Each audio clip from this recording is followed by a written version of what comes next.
Assalamualaikum warahmatullahi wabarakatuh. Selamat sore teman-teman semuanya. Terima kasih yang sudah ada di sini. Kali ini saya ingin membuat sebuah video ya. Video ini tentang apa yang sudah ditulis di sini ya. Tentang Kesadaran syahadat terbangun saat di titik hidup kita sudah tidak lagi bisa percaya kepada siapapun. Ditinggalkan siapapun, kehilangan semuanya, disitulah hancur atau kiamat, tapi bersama bangkit kesadaran. Maka disitulah yang disebut dengan ayat Tuhan ya, yang mungkin teman-teman sering membaca Al-Quran ya, yang di situ ada ya ayatnya, yaitu bersama kesulitan ada kemudahan. Setelah kesulitan ada kemudahan. Nah, kalimat ini ya teman-teman ya, kalimat ini saya dapatkan dalam sebuah perenungan kemarin ya teman-teman ya. Jadi kemarin tuh enggak tahu ya, pokoknya kalau ada kalimat apapun itu tiba-tiba muncul, saya akan menuliskan itu menjadi sebuah viti ya. Dan ketika nanti saya misalkan ada waktu, saya pengen ngobrol ya, saya pengen membuat membuat videonya, ya saya akan live ya, saya akan buatkan live ini, kemudian saya akan uploadkan di YouTube ya. Nah, buat teman-teman semuanya, terima kasih yang sudah bergabung di sini. Boleh tap-tap layarnya, boleh di-share-share, boleh di komen-komen ya. Semoga siapapun yang mungkin mendengarkan suara ini ya bisa bangkit ya, bisa naik kesadarannya di saat ini ya. Mungkin teman-teman masih dalam keterpurukan, kalian mungkin sekarang di titik nol ya, di titik kalian mungkin sudah habis-habisan semuanya, kalian sudah tidak punya apa-apa, kalian ditinggalkan oleh siapapun, kalian merasa sangat hampa hidupnya, kalian merasa ya sendiri ya. Jadi gimana ya bahasanya? Kenapa saya menuliskan ini? Kesadaran syahadat terbangun saat di titik hidup kita sudah tidak bisa lagi ya percaya kepada siapapun, karena memang hanya orang-orang yang pernah merasakan yang akan paham apa yang saya tulis di sini. Nah, justru teman-teman ya, ketika kita sudah tidak lagi percaya kepada manusia, kepada siapapun, pada keluarga, kepada siapapun ya, dan di titik itulah teman-teman sebenarnya sejatinya ya kita baru hidup. Karena ketika kita ditinggalkan oleh siapapun, memang semesta membuat kita itu kayak di apa namanya, dibiarkan sendirian ya. Kita seperti dibiarkan sendirian, kita seperti memang nggak punya siapa-siapa rasanya gitu ya. Kemudian orang-orang kok nggak percaya lagi sama kita, dan akhirnya disitulah mau nggak mau kita benar-benar akan berdiri di atas kaki. Kita barulah di situ sadar bahwa aku hanya punya sang sejati itu. Kalau orang lain mungkin ya memanggilnya misalkan Allah gitu ya, ada yang Tuhan, siapa yang agamanya beda-beda nih gitu ya. Kemudian kalau kita ada sang diri sejati itu yang ada, yang selalu bersama kita, maka ya disitulah kita baru itu akan sadar ya bahwa aku itu bersama diriku sendiri, aku bersama Tuhanku yang ada dalam diriku sendiri selama ini. Dan ternyata tidak ada tidak ada lagi yang ada padaku. Jadi sudah kehabisan apapun, harta sudah habis, nggak bisa kemana-mana. Kemudian orang-orang juga misalkan nggak percaya sama kita, dan akhirnya kita merasa sendirian hidupnya. Lah, di titik inilah yang disebut dengan kosong. Kosong tuh gimana? Ya kosong itu adalah di posisi ya pikiran kamu. Ya pikiran kamu udah buntu, aku udah nggak bisa apa-apa. Usaha kita nggak bisa apa-apa lagi. Uang nggak punya, udah habis-habisan. Teman-teman mana lagi nih yang akan membantu aku juga, akhirnya mereka nggak percaya lagi sama aku misalkan gitu. Dan banyak lagi nih ya yang mungkin teman-teman merasakan hal seperti itu, maka disitulah kalian benar-benar merasakan kesendirian. Tapi di sini ada paradok ya. Jadi paradoknya, di dalam kesendirianmu, disitulah kamu menemukan cahaya. Di dalam kesendirian kamu, disitulah kamu mulai mengenali siapa dirimu. di dalam kesendirianmu, maka kamu mulai percaya lagi sama diri kamu, dan di situ kamu sadar bahwa aku di sini hanya bersama diriku sendiri. Selama ini, betapa hebatnya diriku, betapa aku tuh berharga, betapa diri kita ini luar biasa. Tapi ternyata selama ini kita tidak menganggap diri kita ada, kita mengabaikan diri kita selalu membahagiakan orang lain, kita selalu menanggapi orang lain mengatakan kita negatif misalkan ya. Kita dihujat orang, kita di ini ituin orang, tapi kita itu selalu bawa perasaan ya, apakah aku seperti itu sih, kayak gitu ya. Dan akhirnya apa, kita itu merasa nggak berdaya dan kita dikendalikan oleh apapun di luar diri kita. Nah itu yang terjadi pada diriku juga ya teman-teman ya. Jadi aku dulu tuh people pleaser banget ya. People pleaser, teman-teman tahu ya people pleaser tuh apa? People pleaser tuh orang-orang yang selalu membahagiakan orang lain, dirinya itu tersakiti, tapi dia itu selalu berusaha untuk orang lain bahagia. Kenapa? Karena mereka butuh validasi oleh lingkungannya bahwa aku itu ada loh, aku itu ada di sini, kau tolong anggap aku. Nah, sebuah rasa people pleaser atau pengen validasi oleh orang lain ini terjadi dari mana? Dari saat dia kecil tidak pernah diapresiasi oleh keluarga, lingkungannya, dia selalu disepelekan ya, dia selalu diabaikan, tidak dapat kasih sayang. Makanya apa? Di saat dewasa ya, dia akan selalu berusaha untuk membahagiakan orang lain, tapi dirinya itu tersakiti aslinya. Ya, dia hadir dalam kehidupan itu bukan untuk memberi kasih tanpa syarat ya, tapi dia hadirnya itu apa? Hadirnya dia itu hanya untuk dapat validasi lingkungan luar dia. Otomatis apa? Dia sedang melukai dirinya sendiri.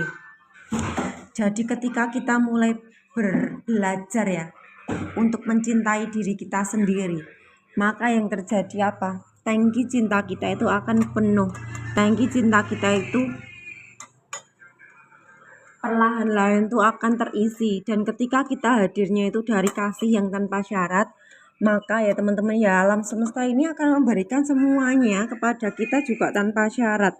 Ya, jadi apapun yang kita butuhkan itu akan dipenuhi, akan terpenuhi. Karena apa? Hadir kita bukan dari kekurangan, tapi kehadiran kita dari rasa ruang cinta, ruang kasih.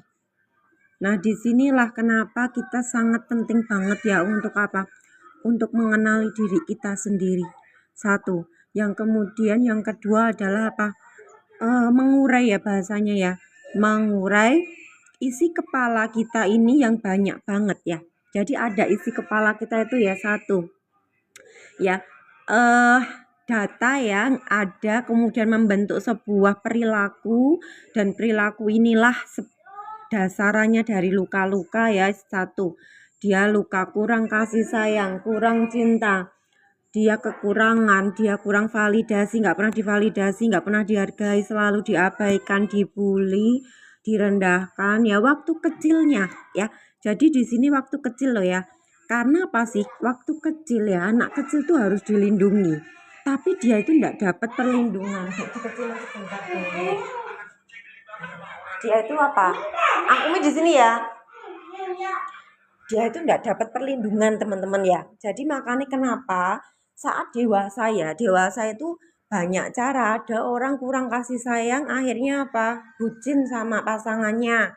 Dia pengennya diperhatiin terus sama pasangannya. Dia itu takut pasangannya itu pergi. Lah yang terjadi dia semakin ditinggalkan oleh pacarnya lah, pasangannya lah, dan lain-lain. Itu hasil dari mana? Energi dia yang ada lukanya. Luka apa? Kekurangan kasih sayang ya. Kemudian nih, itu kan kurang kasih sayang ya. Kemudian selanjutnya lagi, kalau kekurangan validasi, nggak pernah dipuji sama orang tuanya, orang yang mengasuh dia nggak pernah muji dia. Akhirnya apa? Dia itu berbuat sesuatu. Dasarnya apa? Dasarnya dia itu adalah dia itu pengen dipuji sama orang. Aku pengen dipuji sama orang, jadi aku harus berbuat baik terus. Belum. Aku harus berbuat baik terus sama orang biar aku dapat ya dapat validasi, oh aku baik kayak gitu loh bahasanya ya. Maka di sini kenapa ya kita penting bersama-sama, saya pun juga sama ya teman-teman saya dan teman-teman di sini semua apa? Ayo kita belajar bersama untuk menguraikan isi dari data pikiran kita, emosi kita, di mana banyak sekali loh dasaran perbuatan kita. Apa yang kita lakukan itu dasarannya bukan dari ruang kasih ya, bukan dari sifatnya Tuhan ya atau ilahi ini. Cinta tanpa syarat bukan, tapi dasarannya itu dari banyak luka, ya pengabaian ya, kurang cinta itu tadi yang menghasilkan akhirnya apa segala tindakan kita ini dasarnya selalu kekurangan. Makanya kekurangan ini, rasa kekurangan dalam diri kita ini berbentuknya satu, bisa ke pasangan misalkan atau dalam relationship ya, dia itu selalu ditinggalkan, dia nggak pernah dapat cinta dari orang lain. Yang kedua, dia bisa dari finansial ya. Finansialnya dia itu misalkan tuh nggak pernah dapat lebih misalkan ya, atau dia tuh selalu kekurangan terus gitu ya. Itu dari hasil kekurangan juga yang sama ya. Kemudian ini berbuat kebaikan hanya untuk dapat validasi bahwa kamu baik ya, kamu baik ya, dan dia itu selalu melawan kebaikan hanya untuk dapat validasi. Jadi banyak sekali ya dasaran kekurangan batin kita ini yang akhirnya mencerminkan sebuah perilaku tanpa disadari. Maka di sini penting banget kita untuk sering merenung kontemplasi. Kontemplasi menjeda diri sama diri sendiri. Ya, digali-gali apakah aku ini berbuat baik beneran sudah tulus dari dalam diriku ya, atau aku itu memang berbuat baiknya itu pengen dianggap orang baik misalkan. Terus kemudian aku sudah mencintai si A, si B misalnya itu dari dasaran tulus enggak sih gitu. Misalkan orang lain tidak membalas aku, apakah aku akan marah dan sedih? Nah, disinilah penting sekali ya buat teman-teman itu untuk mengkontemplasikan, untuk merenungkan, hening, hening di dalam diri apa, ngobrol sama diri sendiri, apakah aku ini sudah datang dari ketulusan ya? Apakah aku ini pamrih ya sama orang misalkan ini itu nih ya? Semua itu dikontemplasikan dan memang banyak perenungan dari dalam diri kita. Sehingga perenungan itulah yang disebut dengan mindfulness. Kondisi mindfulness kita, kondisi kita itu ada di saat ini, tidak ada ruang dan waktu. Dan di saat tidak ada ruang dan waktu kita benar-benar mindfulness ya, kondisi meditatif, kondisi menyadari penuh segalanya yang ada dalam diri kita, yang ada di luar diri kita. Maka sesungguhnya di saat itulah kita sedang apa? Terkoneksi dengan seluruh alam semesta loh. Kita terkoneksi dengan siapapun itu terkoneksi teman-teman. Jadi otomatis ya kayak banyak informasi yang alam semesta ini akan berikan pada kita. Jadi bahasa kata kita kok nggak belajar ya, tapi kok dikasih tahu dari dalam kayak gitu loh. Dari mana sih? Dari ruang dimana kita benar-benar hadir. Ya hadir tulus. Hadir tulus cinta tanpa syarat itulah yang akhirnya membuat alam semesta ini menangkap bahwa energi kita ini energi yang sudah kosong. Mengosongkan diri. Nah, saat sesuatu itu kosong, itu siap diisi. Diisi, dialirkan, kayak gitu ya. Makanya dia akan mengalir ya ketika misalkan alam semesta ini memberikan kita keilmuan ya, misalkan dititipkan dari batin saya, misalkan ya saya mendapatkan pesan semesta misalkan ya, set gitu kan.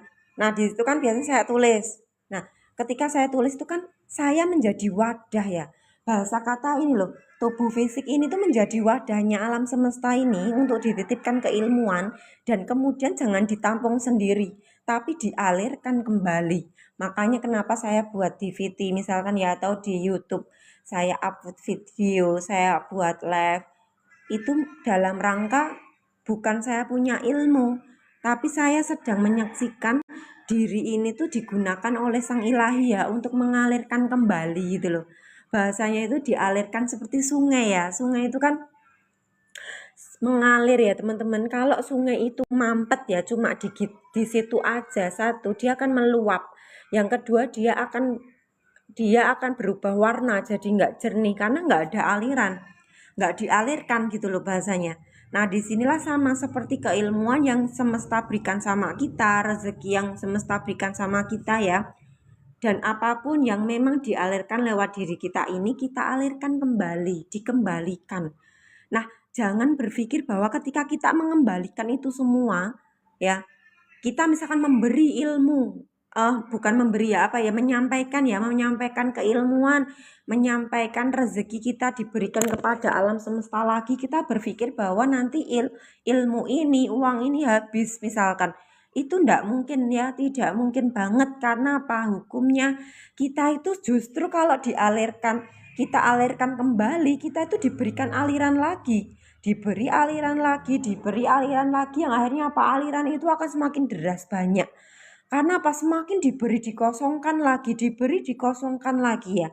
Lah otomatis menjadi saluran, bukan menjadi tampungan ya, menjadi saluran. Ya disitulah kita sedang menyaksikan bersyahadat ibadah ya, bersyahadat bahwa diri ini, tubuh ini sebagai kendaraan digunakan oleh Sang Ilahi untuk dikembalikan lagi kepada energi semesta lagi ya. Ya, seperti itulah ya teman-teman ya. Jadi ketika kita dikiamatkan seapa-apanya, uangnya, egonya lah semuanya ya.